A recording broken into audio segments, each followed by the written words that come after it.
हाल ही में बीजेपी नेता अमित शाह ने बोला 2020 से 24 तक लगभग 4 करोड़ घुसपैठिया इंडिया में घुसे हैं। तो सबसे पहले हम समझते हैं घुसपैठिया का डेफिनेशन क्या है। जो इंसान अपने देश से भागकर इलीगल तरीके से दूसरे देश में छुप के अपनी जगह बना लेता है उसे घुसपैठिया कहते हैं, और ये स्पेशली बांग्लादेश से इंडिया में होता है।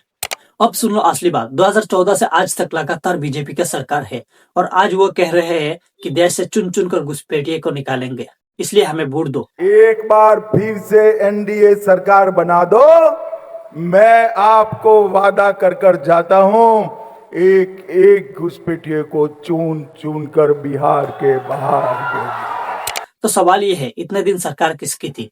निकालना बाद में, पहले ये बताओ घुसपैठिया आए कैसे? उनका रुकना किसका काम है? अपोजिशन का, मीडिया का या सरकार का?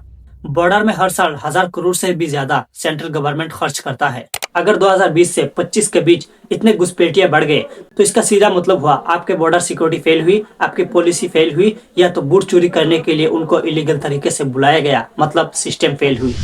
अगर घर की बाउंड्री में 1000 करोड़ से भी ज्यादा खर्च हुआ हो तो उसमें चोर घुसना इम्पॉसिबल है। अगर चोर घुस भी गया तो उसका सीधा हाथ सिक्योरिटी का हो सकता है, और सिक्योरिटी आपकी सेंट्रल गवर्नमेंट का। चलो मान लिया एक बार सिस्टम सिक्योरिटी फेल हो गई, तब सबसे बड़ा सवाल ये है, बांग्लादेश की एक्स पीएम शेख हसीना भी तो इंडिया भाग कर आई है और वो दिल्ली में बैठा है आपके सिक्योरिटी के साथ, उसको कौन निकालेगा? क्या ये घुसपैठी नहीं? या घुसपैठिया सिर्फ गरीब लोग होते हैं, पावरफुल लोग नहीं? अगर घुसपैठिया का डेफिनेशन ही इलीगल एंट्री है तो हसीना पर वही रूल लगता है ना? या सिर्फ रूल उन लोगों के लिए है जिनके पास पावर नहीं है, जो बॉर्डर तोड़ के आते हैं उन लोगों के लिए है, और जो पॉलिटिक्स तोड़ के आते हैं उन लोगों के लिए नहीं है?